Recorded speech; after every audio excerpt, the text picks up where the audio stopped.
जुल्म का बदला। ये कहानी शुरू होती है एक छोटे से गांव के उस कच्चे घर से जहां दीवारों पर मिट्टी की लिपाई तो थी, लेकिन वहां रहने वालों के दिल एक जैसे ना थे। उस घर में रहमत बीबी अपनी तीन बेटियों मारिया, नादिया और जैनब के साथ रहती थी। रहमत बीबी के शोहर का इंतकाल हो चुका था। अब उसका वाइस सहारा उसकी तीन बेटियां और पुरानी सिलाई मशीन थी, जिसके पहिए की आवाज सुबह सवेरे से रात देर तक उस घर की सुकून का हिस्सा बनी रहती। रहमत बीबी का दिन फजर की अजान के साथ शुरू होता। वो गांव की औरतों के कपड़े सीकर अपना वो और अपनी बेटियों का पेट पालती थी। उस कठिन वक्त में 12 साल जैनब उसका दाया बाजू बनी रहती। जैनब जो रहमत बीबी के पहले शोर की निशानी थी, अपनी उम्र से कई ज्यादा समझदार और फर्माबरदार थी। वो कभी मशीन के पास बैठकर कपड़ों की तलाश में माँ की मदद करती, तो कभी सुई में धागा डालकर माँ की थकी हुई आंखों को आराम पहुंचाती। दूसरी तरफ 13 साल जोड़वा बहनें मारिया और नादिया थी, जो रहमत बीबी की दूसरी शादी से थी। वो दोनों सूरत शक्ल में तो एक जैसी थी ही, लेकिन उनकी सोच भी एक ही रुख पर चलती थी। वो सारा दिन घर के कामों से जी चलाती और बस इस ताक में रहती कि कब जैनब को माँ की नजरों में गिराया जाए। वो दोनों जैनब को अपनी बहन मानने के बजाय उसे एक बोझ और सौतेली समझती थी। जैनब शक्ल सूरत में जितनी मासूम थी, आदत में उतनी ही साबिर थी। रहमत बीबी का झुकाव कुदरती तौर पर जैनब की तरफ ज्यादा था, क्योंकि वो ना सिर्फ यतीम थी, बल्कि बेहद तमीजदार और सलीकामंद भी थी। रहमत बीबी अक्सर मोहब्बत भरी नजरों से जैनब को देखती और कहती, जैनब बेटी, अल्लाह तुझे नसीब अच्छे करे।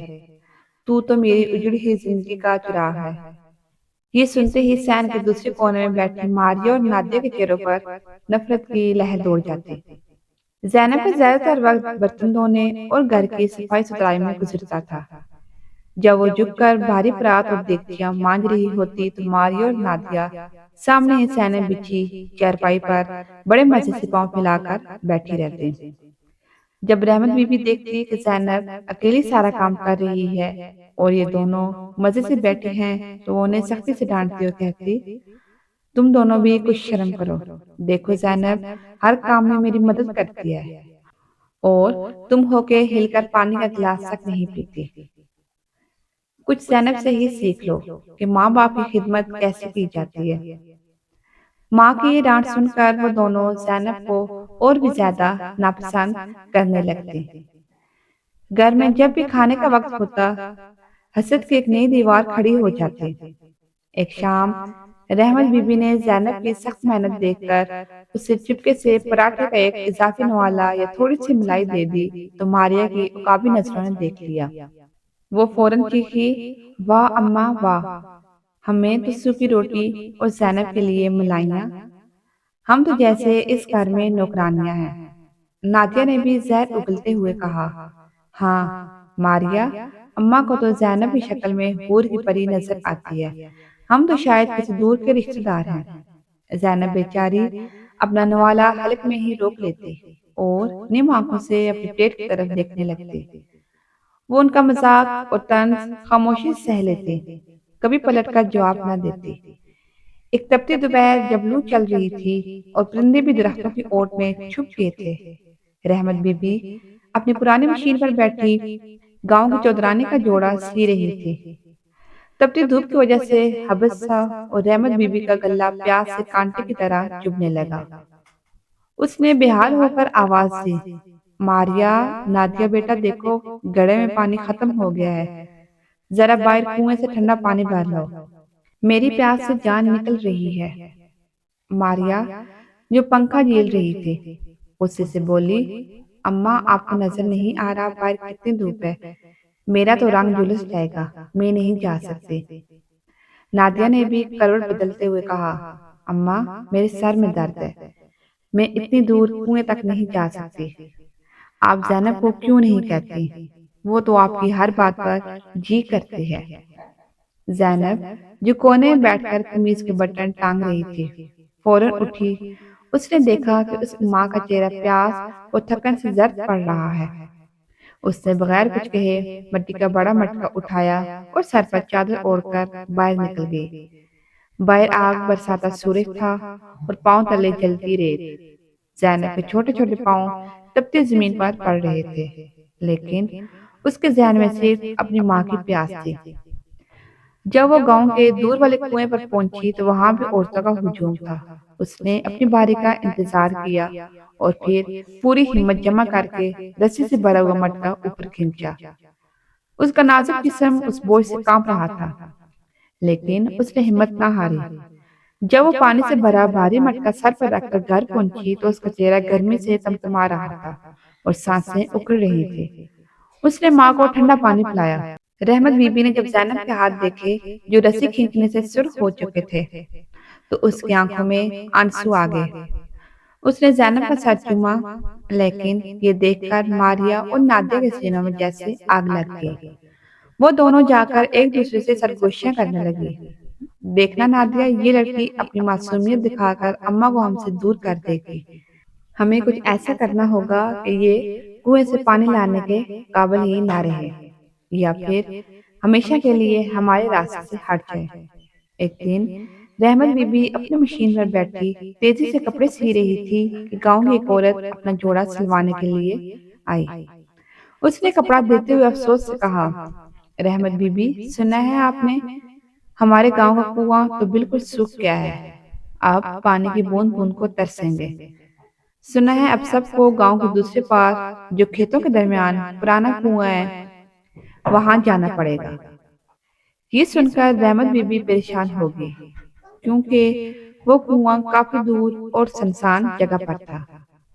अगली सुबह रहमत बीबी ने मारिया और नादिया को आवाज दी और कहा, बेटियों, अब हमारे घर के पास वाला कुआं खुश्क हो चुका है। आज हमें दूर वाले कुएं पर जाना होगा।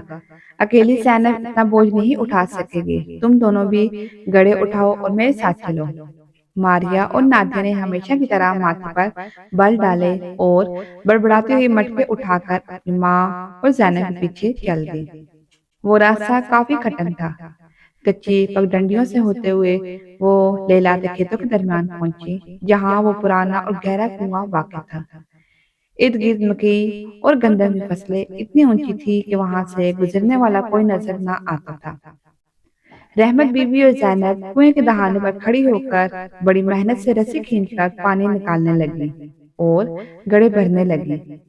जब रहमत बीबी और जैनब पानी भरने में मशगूल थी, तो मारिया और नादिया थोड़े फासले पर जाकर खड़ी हो गई और गहरी नजरों से इस सुनसान कुएं को देखने लगी।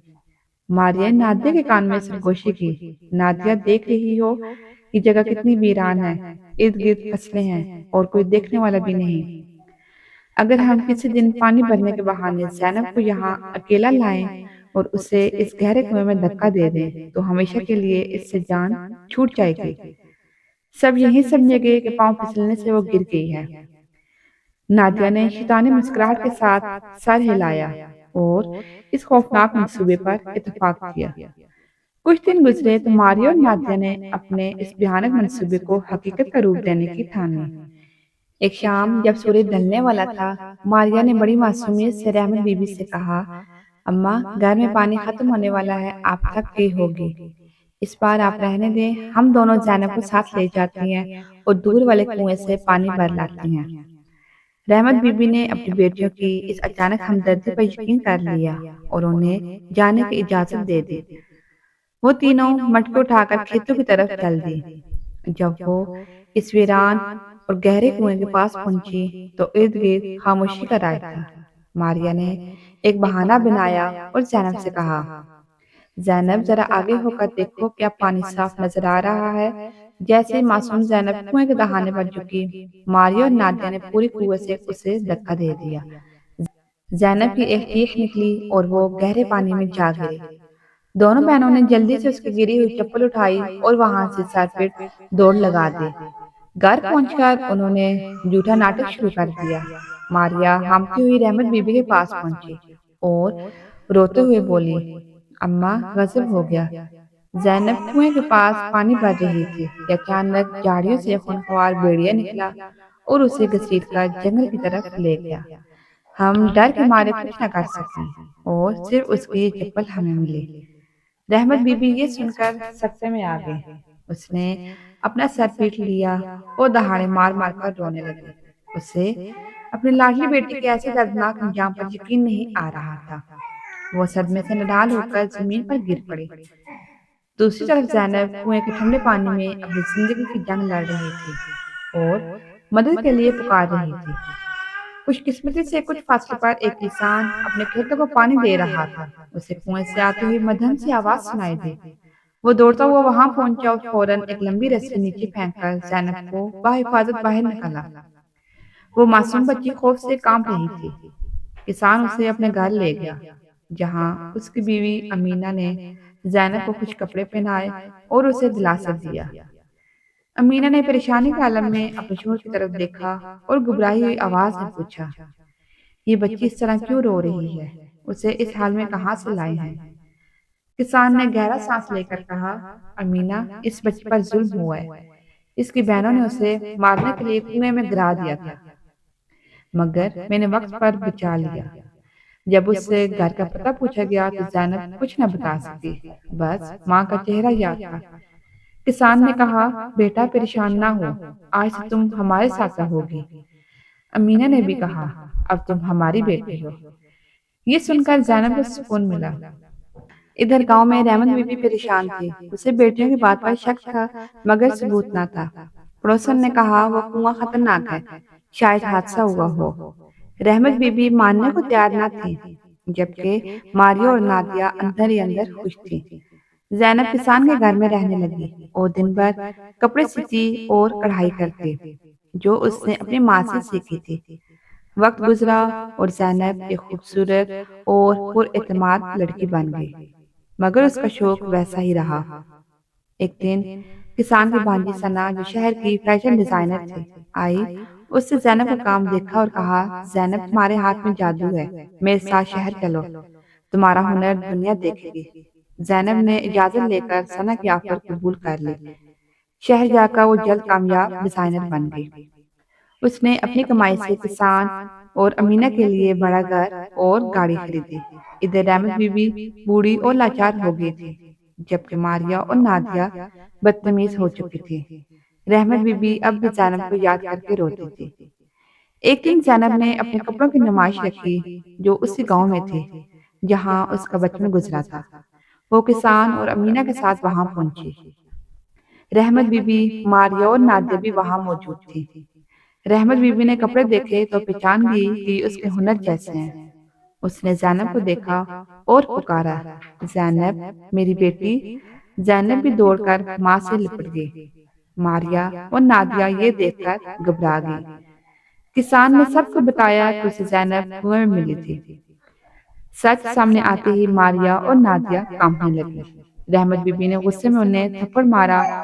तुमने मेरी बेटी पर जुल्म किया और मुझसे झूठ बोला। वो माफी मांगने लगी, मगर जैनब ने कहा, तुम्हारी माफी की कोई कीमत नहीं। रहमत बीबी ने ऐलान किया, आज से तुम दोनों का मुझसे कोई रिश्ता नहीं, घर भी तुम्हें नहीं मिलेगा, निकल जाओ।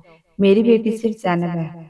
जैनब अपनी माँ को साथ ले गई, जहाँ उन्हें सुकून मिला, जबकि दोनों बहनें जिल्लत के साथ रह गईं। सबक, सच कभी नहीं छुपता, खुलूस का बदला अच्छा मिलता है और बुरा चाहने वाले खुद नुकसान उठाते हैं।